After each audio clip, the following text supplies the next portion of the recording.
Alright, putting a video out there on YouTube for this lathe. I couldn't really find a video on it. I don't know if there's one out there or not, but this is the WEN wood lathe 12x18 variable speed, and it's the 34018.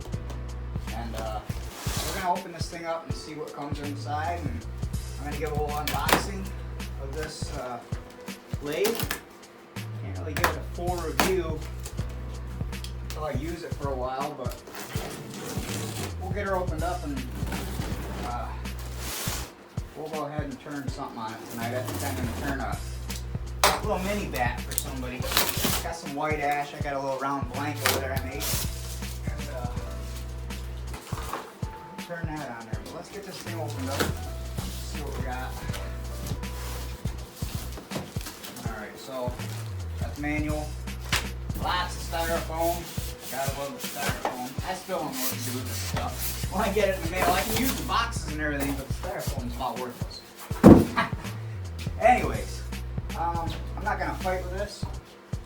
We're just gonna open the box up. That way I can just lay it right out. Alright. Scoot it back. Luckily I got a big bench to do this on.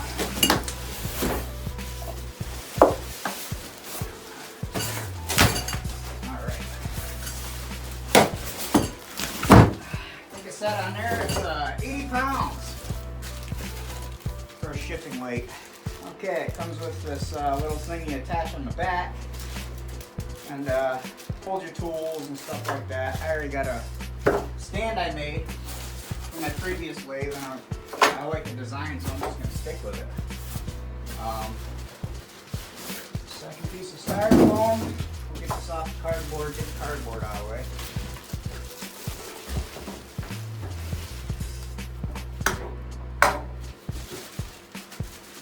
Grab there. Be careful when you grab this end. There's a piece of plastic there. You'll end up breaking it.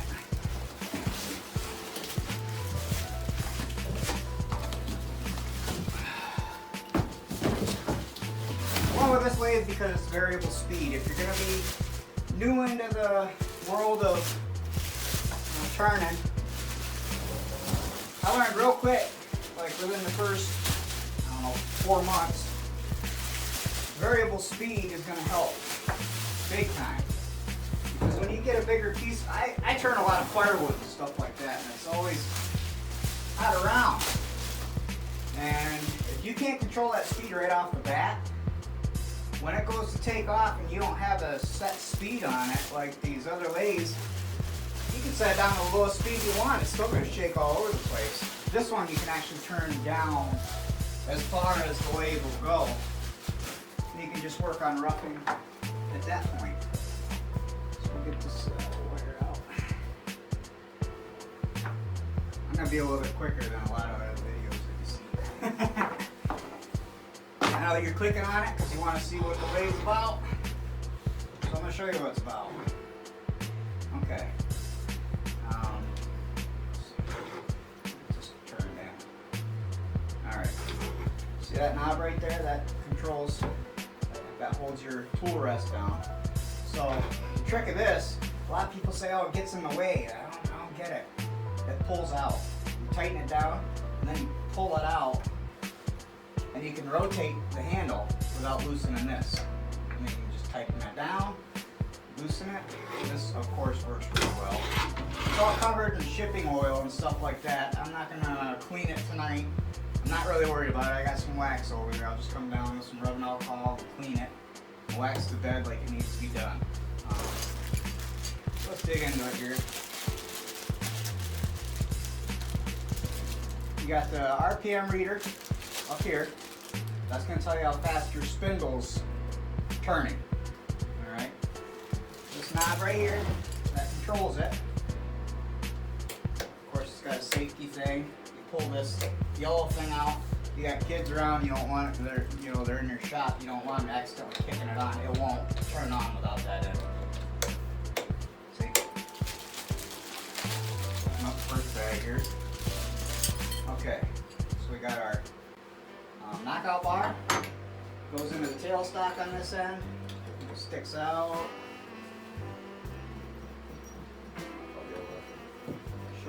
tailstock. Oh yeah, there it is right there. See? So you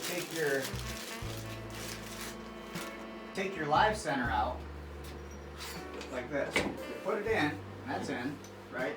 This tightens. This little knob back here tightens it to where you can't move your tailstock. You can't advance it at all. But this bar right here, push in the back, a little tap, and that's out. Same thing with your spur drive. Spur drive goes on the headstock. Of course, I'm going to take this faceplate off, but it goes on the headstock. The same deal. You reach through here, there's a hole, pop it out. It's really easy to have it like that. You don't want to be messing with threaded ones and all that. Being a beginner, you're just going to frustrate yourself. Okay, so looks like the handle, the back of here. I'm going to strip it out right off the bat. That would not be a good deal. I think I got it started now. Yeah, it turns in there quite hard. Once you get started, go thread in, I guess.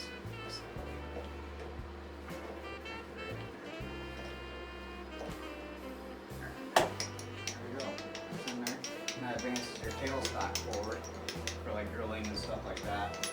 There's no measurements up top, which I thought it did, but it doesn't. Let me grab a tape.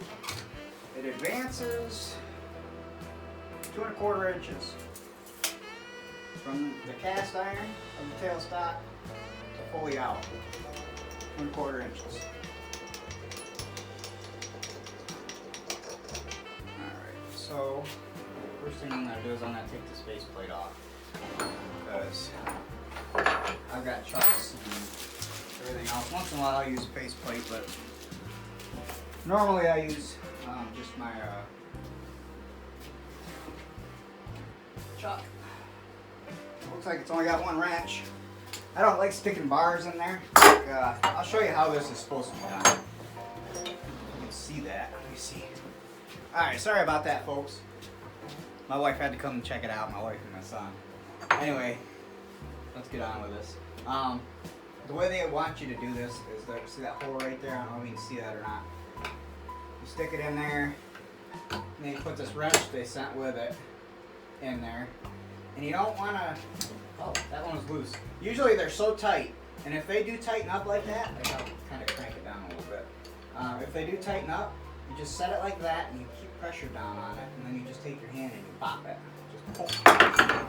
And it'll loosen up way easier than trying to pry on it and then bashing your elbow off the floor. Ask me how I know that.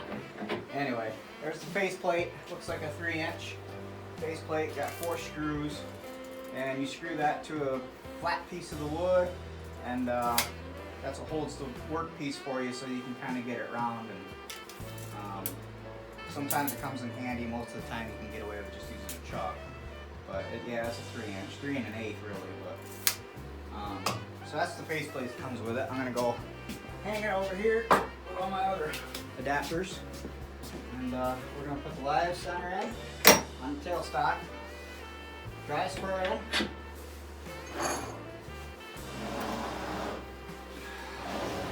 Let's see where this little nifty, handy dandy tool rest holder thing goes. This is all loosened up. Let's see what setting it's on. I want it to be right in the middle, just to kind of get a feel for it. I'll be able to turn a little bit better and know which way to go once I start using it. Okay, it's in the middle setting. And the belt tension, it came with the belt tension loose. That's way too loose. You don't want that. That's going to end up messing stuff up. So I don't need to move it, so what I'm going to do is I'm going to put this thing back on. We're going to flip it around to the other side, on the actual side of it, and we'll check out that side, make sure it's on the right pulley and everything, because you never know if it was made on a Friday night. People are thinking about going out drinking instead of making a lathe.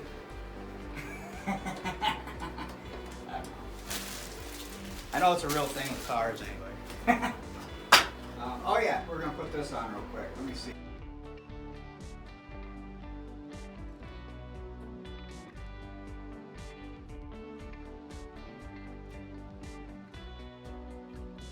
It's just a dust cover, just to keep all the wood out. I'm gonna end up taking these feet off too, because I'm gonna be mounting it. I don't believe in just setting it on there and letting it go. I have a problem with that, you know, because you got a piece of wood turning it God knows how fast, you know, and if that sucker falls off your stand, it's not going to be a pretty deal. Oh yeah. Alright, so this one's, okay, yeah, it's on the middle. Alright, sweet. So we'll put this cover back on real quick, and I'll show you how to tighten that belt up. Actually, we'll leave that right off so I can tighten it. Like I said, I haven't been turning a long time, but oh, that's nice too. The Harbor Freight one, it's got this, you have to use the Allen key and everything else. This has actually got a handle. Same deal as up here. You pull it out and it'll turn the handle for you so that it's not in the way or anything. And want it like that. Yeah, see, when it's tight, it'll be up and out of the way. So you just loosen that, and then you just pull down on the motor a little bit. Feel the belt, reach in there and feel that belt. Just make sure it's got some tension to it, you know.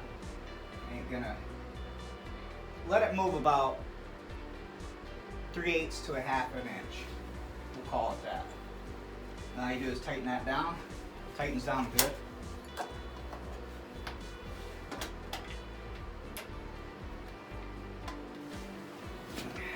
Just put this guy back in here.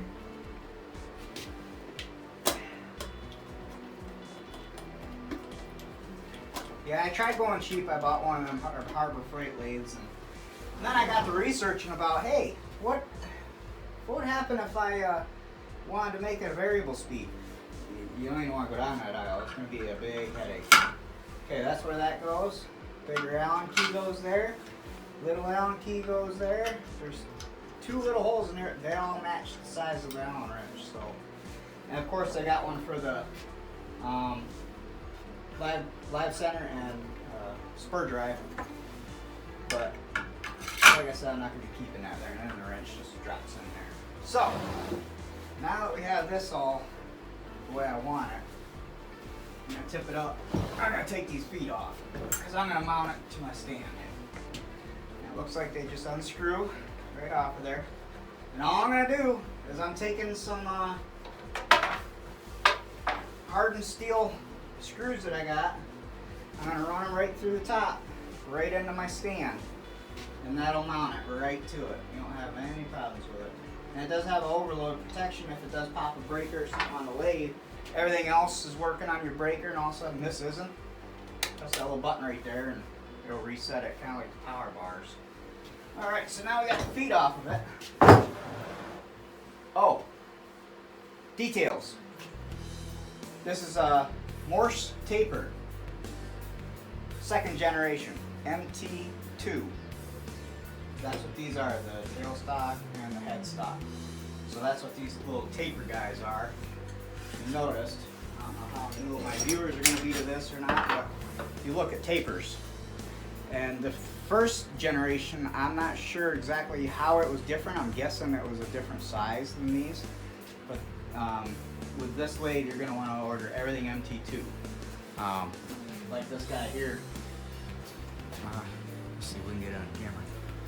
Like that guy there, that's a drill bit, Morse taper 2, you know, and it's just like a chuck on a regular drill, and this is how you hollow out vessels and stuff like that. You get dead center. You can use Forstner bits and stuff like that to knock the hole in it first, and then get in there with your tools. So, but I'm just going to be turning spindle tonight. I won't be doing anything fancy.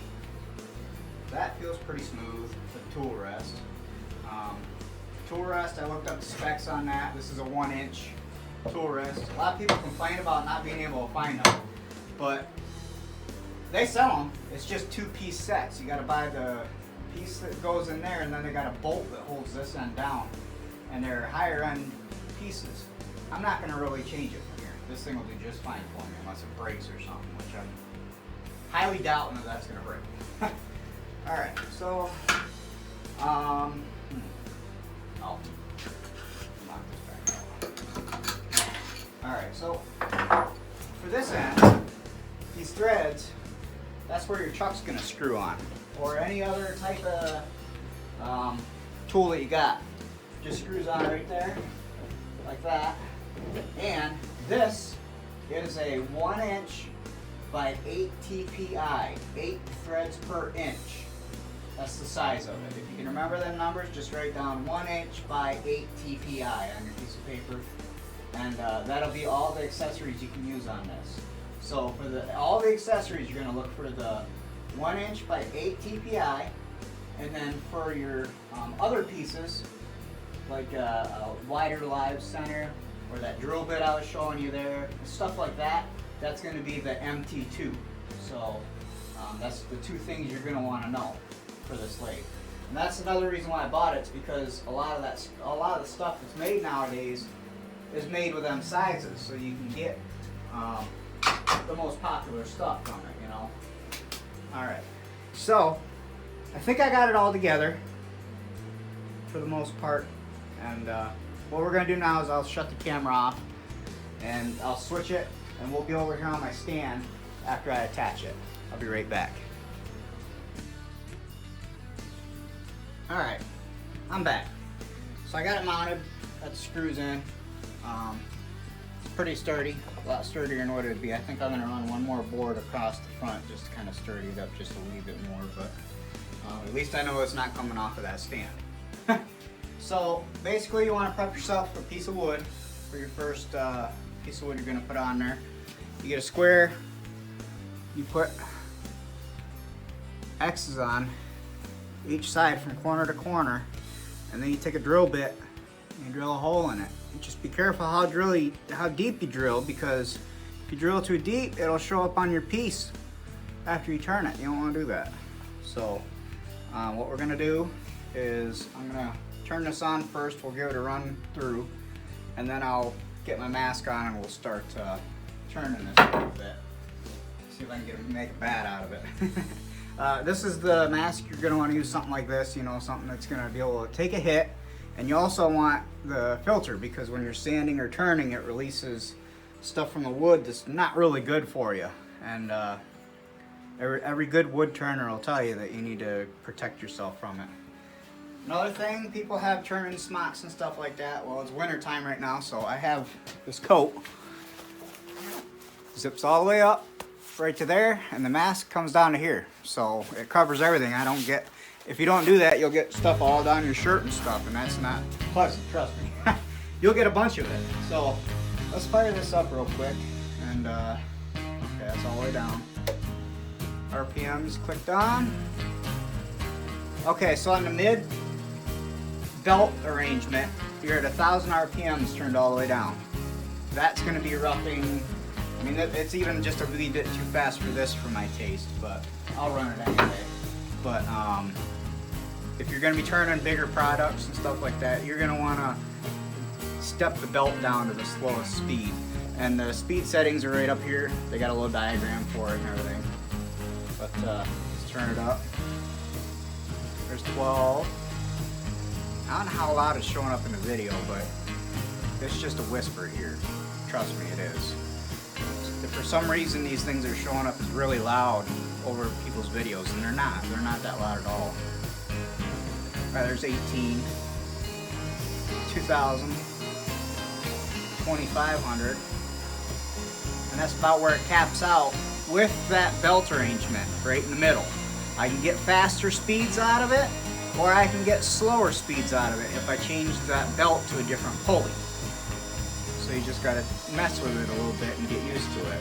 This is gonna be my first variable speed lathe I'm ever playing with, so this would be interesting. But I'm gonna turn that knob just a little bit. That way it's out of my way. I don't want it right there. Okay. Just like that. Yep. Perfect. That way it's out of the way of the swing of that.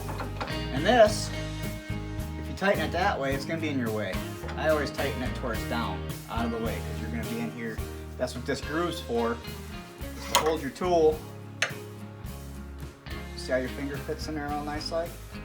Now if you're doing something that's real crazy and you need to get the big boys involved, like these carbide tipped ones, I made this one myself. It's out of ash. Daddy green, that's pretty cool. It's got the flat, this one's got the flat bevel on it. So that's going to be for making things flat all the way across, or there's a lot of different things you can do with this. You just got to YouTube it and then you got to play with it. But see, you'd set your hand up there. But if you got a big piece and you're not wanting to get your hand up underneath that lip, you can always reach around and just grab it like that. Just make sure that your knuckle right here is tucked into that so that you can hold it steady. And with this tool, the carbide tipped ones, you want to go level. If you go with a regular one, like this is a high-speed steel bowl gouge, Robert Sorby. If you go with a traditional tool, you're going to want to not hold it straight like that. You're going to want to actually angle it down a little bit because you're cutting. This is scraping, this is cutting. So it's two different ways to do it. Well, let's turn this on and we'll get to work on that piece of wood. I'll show you how to mount it up real quick. Let me get my tailstock out of the way here. And my tool rest. Alright, so back this all the way out. I hope this is. Yeah, it is. Okay. So you just take that hole. See that spur right there? You got all these little feet to grab a hold, but that spur has to go in that hole. So just make sure you have that in there. And then you same thing for your live center. You take the spur and you put it in the hole. You want to make sure there's good contact in between the wood and that live center. That way you're good. So you lock the tailstock down, crank her, and you don't really reef on her much. You just get it to where it's going to be tight and it ain't going to come loose. And you're going to want to double check that throughout the process of turning just to make sure it's not loosening up on you. Alright, so there's this lever back here. Let's see if I can flip it around for you. Right there. That runs a screw into this and it stops this from advancing and moving at all, so it won't move on you. That's the whole purpose of that. So you crank her down, lock her in, get your tool rest. You always want to set your height. With a lot of the tools that I'm using, you always want to set your height just below dead center of these two. Oh, you know what? I forgot something really important. Let me undo this really quick. I forgot to check to make sure that everything's tuned in. So you just slide it forward. I'm sure you've seen this on YouTube tons of times, but yeah, we're perfect. Up top and side, we're good. Alright, let's throw that back in the hole. See that ring? That's the ring from this, that live center. That's what keeps your workpiece stable. That's very important that you get good connection right there. If you're not getting that ring when you're pressing it, you need to either drill your hole out more or do something different, because you need that contact there to make sure that it's going to be able to turn and be stable, because you don't want anything to be unstable. Please charge. Volume is drawing badly. Sorry about my cheap little speaker. Got that on. Anyway, lock that down. Make sure that's loose. Tighten her down, just where you get some good traction. Lock her back in. Now we go ahead and move our tool rest. Just below the center, so we'll roll with that.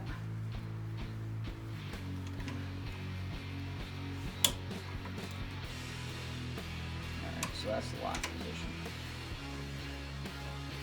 That should be good right there.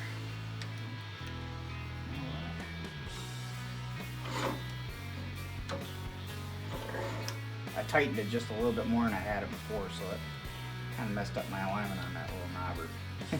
There, now I want to tighten it, it's right there. Okay, so you slide this in just as close as you can get it. Oh, hear that? You don't want that, you want to back it off just a little bit. You want it to be as close as possible to that though, believe it or not. And you just crank that down. And you kick it on, all the way on low. There she goes. So I'm gonna put my mask on real quick. So we'll go ahead and I won't talk. I'll just I'll put it in text what I'm doing. That way you can see it and I don't have to talk.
not the best, but it's just gonna be a gift to my buddy. So he's just gonna throw it in his truck anyway, and it'll get all beat up. So it's made out of white ash. This is white ash. I don't know if you could tell or not, but this is the same stuff that real bats are made of. So I figured I'd make little ones, you know. I made one for myself, and he said, "Hey, you mind making me one?" I was like, "Yeah." So I figured I'd put that on there because it's a really easy item to make, you know. But I like the lathe. It's for what you pay for it. There's a lot of goodies that they don't tell you about when you search for the one on Harbor Freight, you know. And you're gonna want to stick with a name brand. I know there's a couple online that are like this and they're cheaper. Don't get it because there's going to be issues. I've had so many issues with stuff coming from China that the parts are all metric. There's no standardized, like the headstock, you know. It's just a nightmare. Don't even do it. Start your way with a WEN first, and then work your way up from there. I eventually want to get a Grizzly or a Jet, depends on which way the business decides to go for me. But this is what I'm going to start with. And by the way, there's a bed extension you can buy for this. It's about $100, and it goes from 18 inches from center to center all the way out to 40 inches. So if you want to turn like table legs or real baseball bats, you know, get that, and you'll be able to turn longer items. I plan on getting mine, and I might even do an unboxing for that when I get it, but that's not going to be anytime soon. I'm going to turn a bunch of stuff on here. So, but there you go. There's the WEN. What's the model number again? 34018 is that one. That's a 12-inch swing, so you're gonna be able to have a 12-inch chunk to be able to spin this way, you know, and then 18 inches this way. So it's a good little lathe so far, but like I said, time will tell. Anyway, thanks again for watching my video, and hopefully I can help you out. If you have any questions, feel free to ask me in the comments below. As always, just have fun with it. You know, don't get too stressed out about it. Just try to have fun with it. And accidents are going to happen. Stuff's going to blow apart, but that's all part of the learning curve. It all happens. It happens to everybody, even the pros. So I'm no pro. I've just started this like 6 months ago. I've turned numerous things, you know, nothing crazy. So, but again, thanks for watching, and I'll see you when I get that bed. Alrighty, have a good one. Bye.